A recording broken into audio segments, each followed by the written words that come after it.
दोस्तों, क्या आप जानते हैं कि मल्टी स्टोरेज शोरूम में गाड़ियां ऊपर कैसे चढ़ाई जाती हैं? या फिर बर्फ से बने ये इग्लू अंदर से गर्म कैसे रहते हैं? अच्छा, क्या ये जानते हैं कि जब आसमान में ट्रैफिक की प्रॉब्लम होती ही नहीं, तब भी हवाई जहाज में हॉर्न क्यों दिया जाता है? नहीं जानते ना?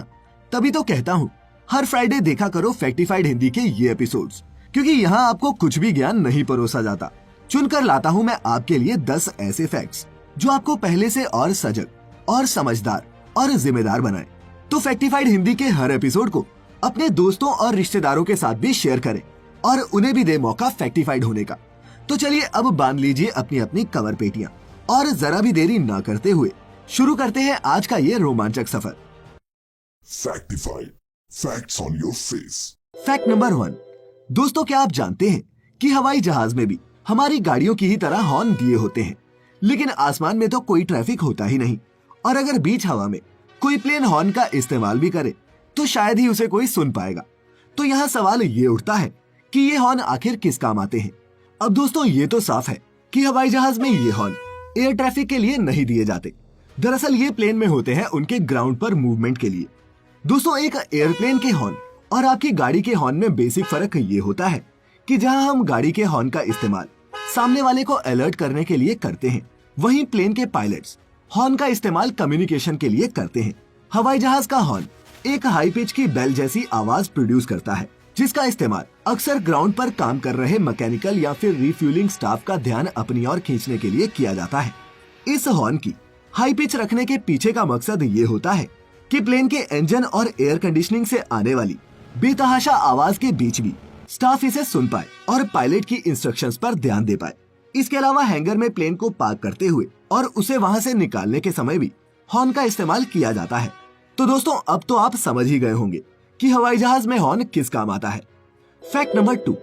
दोस्तों, आपने कभी न कभी हाईवेज पर चलते हुए या फिर किसी बड़ी मार्केट में इन कमाल के कार शोरूम्स को देखा होगा, जिनके ऊपर की मंजिल पर चमचमाती कारें ग्राहकों को अपनी ओर आकर्षित करती हैं।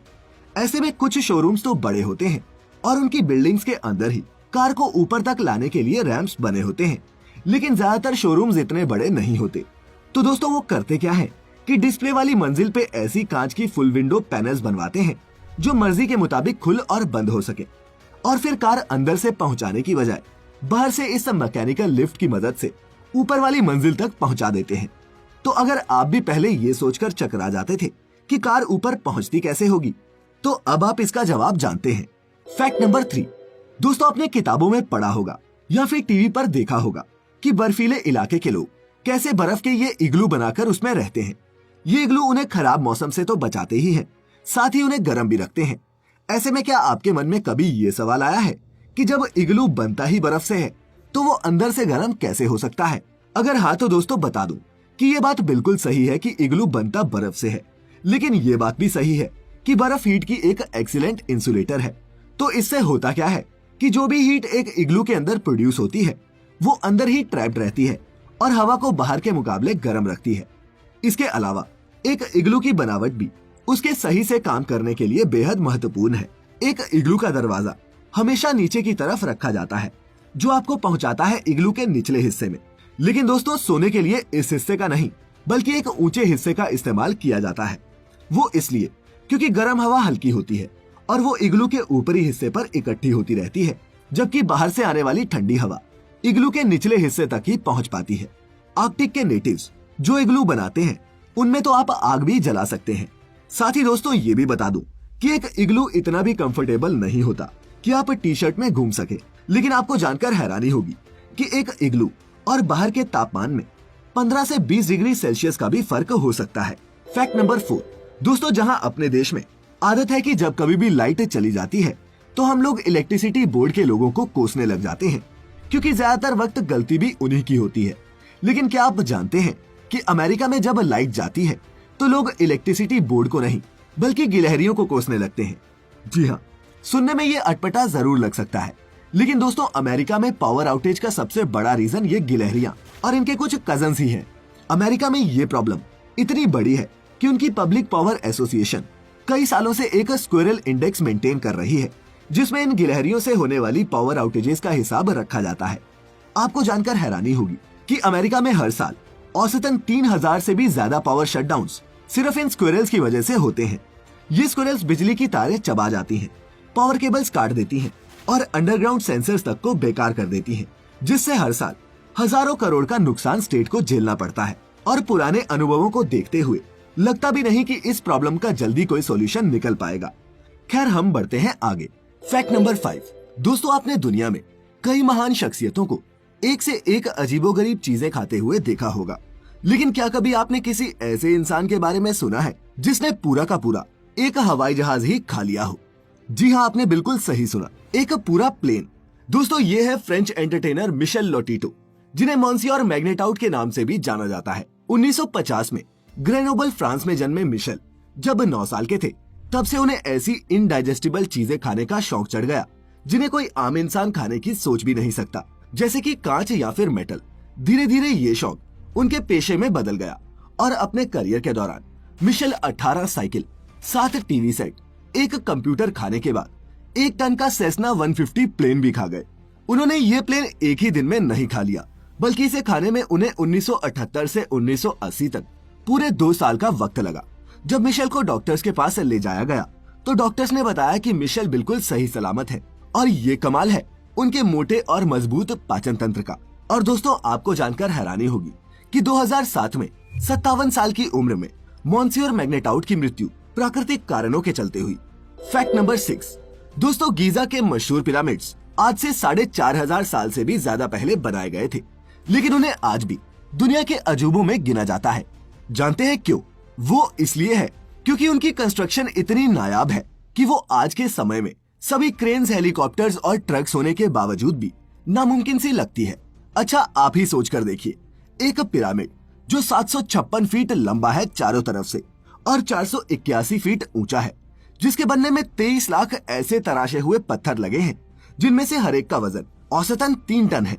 अब हिस्टोरियंस की माने तो वो कहते हैं कि ये ग्रेट पिरामिड सिर्फ 20 सालों में बनकर तैयार हो गया था। और दोस्तों, इस हिसाब से तो अगर हर 5 मिनट में एक चट्टान अपनी जगह पर रखी जाए, तब जाकर 20 सालों में 23 लाख चट्टानें रखी जा सकती हैं। दोस्तों, आज से 4500 साल पहले ऐसी इंजीनियरिंग अद्भुत नहीं तो और क्या है। Fact number 7। दोस्तों, क्या आप जानते हैं कि ऑस्ट्रिच, जो जमीन पर रहने वाला एक बड़ा सा पक्षी होता है, एक घोड़े से भी तेज दौड़ता है।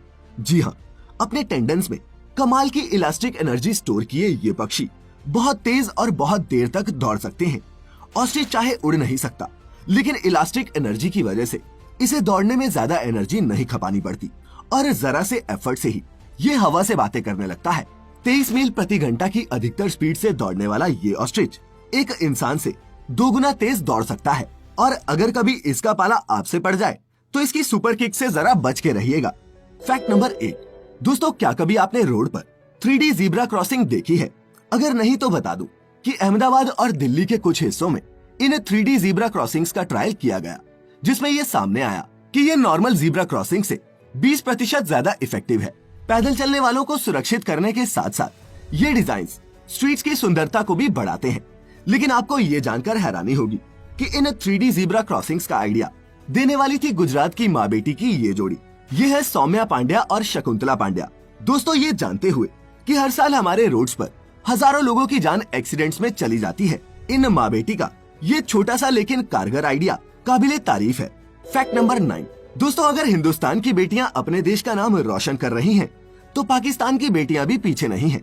क्या आप जानते हैं कि हाल ही में पाकिस्तान की रहने वाली एमा आलम ने 29वां ग्लोबल मेमोरी चैंपियनशिप जीतकर सबको हैरान कर दिया है। दोस्तों, इस कंपटीशन में पार्टिसिपेंट्स अपनी शार्प और फास्ट मेमोरी स्किल्स का इस्तेमाल अपनी इंटेलेक्चुअल पावर और ह्यूमन मेमोरी की पोटेंशियल दिखाने के लिए करते हैं।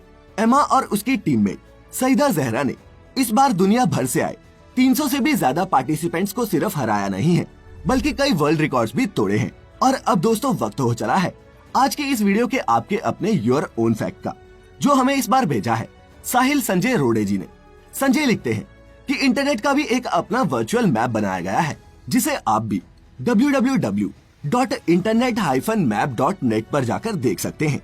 अब इसमें होता क्या है कि ये जितने भी सर्कल आपको दिख रहे हैं, ये सब वेबसाइट्स हैं, जिसका जितना बड़ा सर्कल उस पर उतना ही ज्यादा ट्रैफिक। इस वेब पेज पर आप 2011 तक कैटलॉग हुई 3.5 लाख से भी ज्यादा वेबसाइट्स का एक मैप देख सकते हैं, जिसमें अलग अलग देशों की वेबसाइट्स के सर्कल के रंग भी अलग अलग दिखाए हुए हैं।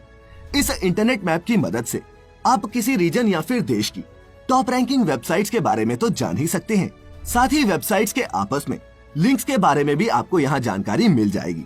तो मौका लगे तो इंटरनेट मैप का एक अनुभव जरूर कीजिएगा। खैर, अब वक्त हो चला है आपसे विदा लेने का, इस वादे के साथ कि मिलूंगा अगले हफ्ते भी कुछ नए कुछ इंटरेस्टिंग फैक्ट्स के साथ। बाकी वीडियो अच्छी लगी हो, कुछ सीखा हो तो आप जानते हैं कि क्या करना है। अपना अपने चाहने वालों का ख्याल रखें, खुश रहें और वीडियो अंत तक देखने के लिए आप सभी का बहुत बहुत शुक्रिया।